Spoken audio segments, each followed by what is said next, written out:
चल आओ। हाँ काम धंधा देखो तर कोई कुल मैं करू माल कई कुल गोबर आ सोबर है यही तरह अरे परल एक खाची फेंके के ना होता नहीं बाबूजी। तब फेंक क्या होता है तो मैंने के फेंकी। हाँ कितना गर्मी लागत जी। गर्मी गर्मी लागत जी बाबूजी तब ऐसे खेते में रहते रहते काम करते करते ना पियास लगल हम पानी पी के ए पानी का पिए जाबू हो है कुल मैं अभी परल बता रहे तो इनको बुझात नहीं थे। बड़ा कसाई बनी कौन जी का कसाई हो काम ना धना करता रुआ खाता कहता कसाई या बसाई मने कुल काम हम ही करते नहीं फिर भी काम ना धंधा। भातार के काहे ने कु कहती एगो लौड़ी राख ले। हां हतारे निकल तो फिर सोचे के कारण मां उठावा देखता रुकी गाय छेरे लागती है। उठाओ बाक कोई उठाओ कुल देखता रु गाय के भूसी या घास कुल मारे के बाद वो लात आज उठा दे तनी काल से ना उठाई। अच्छा तो काल से के उठाए आई ठीक ना काल से के उठावे आई नौकरानी रख दे जा नौकरानी आ तू 3 छिपा खींचत तारू कहिया देखले बनी कहिया हां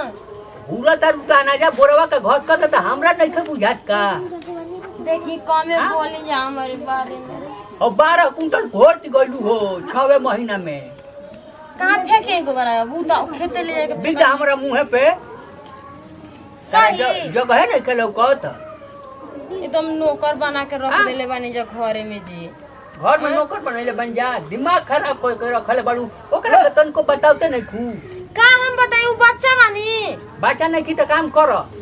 तू सियान बाड़ू नु अच्छा कल का बच्चा बानी हम घुटी पियाई उनके कहीं के काम कर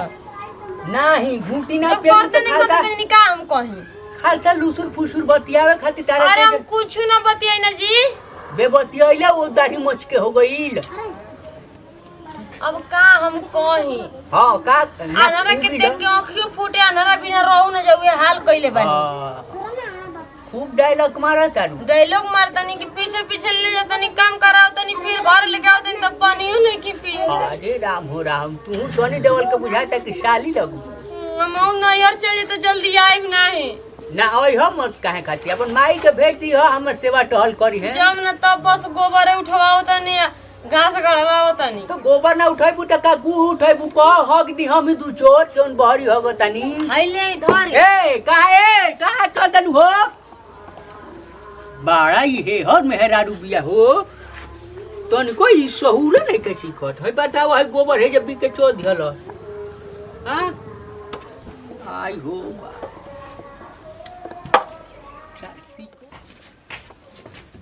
देखी हम का हमके दी के नहीं खेला को तहारत कौन हमारा निकला है भाई मेरा मुंह आ तनी जाई देखी तब हम गोबर काट के आवतनी। अरे है तू नाया न और कनी पागल नहीं न और हम खेते में से आवतनी गोबर फेंक के मैंने खेते जाए कनी हां आपको बाबूजी लिया के कोई नहीं संगे संगे ऊ तो मैंने हदे कदे बन एकदम हां देखो दे लेवाना। अब बताओ महीनो दिन ना भल तहराइला ई कोन अब कुंभकर्ण नियर घर में सुतल आवतनी अब तो देखे के चाहिए ना बाहर भी तो खुद वही संगतिया घले बोल सकी नया नया बियाह भइल बेटे 1 महीना काम न करी है आप मत करब लेकिन हम खेते चल जाए खेते बधारी। अब हम का कैसे उनका के समझाई जाई समझे हमके पानी पिए ना जितर न 1-1.5 घंटा हो गइल बताओ ऐसा नहीं मैंने दांत लग जाला दांत की छटपटा के हमर फरनवा निकल गइले पियास आओ तो तब उनका से पूछो तनी आवत न आप का पूछो तो के पूछे हमने पूछो जब बाप का चक्ति चलता टे घर में हम गोबर उठैनी देखी देते नाखून रखले बानी फिर भी गोबर उठैनी है ना कोन होते तो कल में नुकी नजर रखी हां हम रखबू हां नहीं के रखे के और ठीक बाटे लेकिन हम खेते कोई नहीं है यार खेते ना दी जा हम चल गई नहीं है तना पर घुघुट काट के कोई नहीं है तो गाय होता ने पसे है और इतनी हे तना पर है तो दिक्कत रहे तो लौकी देंगे ना गिर जेब तो गिर जी बकुली लेके गए रही तू देखी ढेर सौ खेल बड़ू तो उठावा है देखे दा क्यों हमके देखल ना है अच्छा क्यों ना देखल तेकर मतलब का चाहत हो देख ले लेकिन हम खेते अब ना जाए जी हम चाहते नहीं कि तू जा ठीक ना हम जाते हैं तने हाथ धो के आओ तनी कहां बाड़न बाहर बैठल बानी और गोरा तनी चल गोबरा उठैलिए तब फेंकिया अहे ना घरे ना नानू ना एकदम ना नहीं कतनो की जब ले बुआ के हाथ धो के गोबर फेंकबी ना तले हम आइम ना घर में तो तू एक काम करो तारा बहरी जाही के नहीं क्यों न ते बस ठीक मतलब मुझे तने हाथ धो तनी उनके द्वार पर रह के चाहिए तू घर का करे आ तारा घरे रह के चाहिए तो तू द्वार पर करे जेबू रुक हम उनका से भेंट करता नहीं नमस्कार प्रणाम सब श्रोता समाज के गोड़ चुके गोड़ लागत हम भी सिंह आनंद खरवार यही तरह प्यार दुलार बनल रही अच्छा वीडियो देखे लाइक करिए शेयर करिए कमेंट करिए आ चैनल के नहीं कीजिए सब्सक्राइब कर ले तो प्लीज भी सब्सक्राइब कर लीजिए बगल में बेल आइकन घंटी बटे ओकर के दबा ले हम जा वीडियो में कुछ खास ना रहा बस ऐसे ही वीडियो बनल रहा मनोरंजन खातिर वो सब देखम जा। नमस्कार प्रणाम हम खुशी गोड़ चुके गोड़ लागतनी। नमस्कार हम वीरेंद्र विजेता। केहू के भी नैन और कन्या अगर आयल होखे तो के घर से बाहरी निके निकल देवे के अपने लेकिन करे के बाटे ई न कि मेहरारू के बेच देवे के बाटे अपन निके करे के ऐसा काम ना कइल जाला जैसन हम करतनी वैसन निके करे के। वीडियो अच्छा लगी तो लाइक करब जा शेयर करब जा कमेंट करब जा और चैनल के सब्सक्राइब करब जा।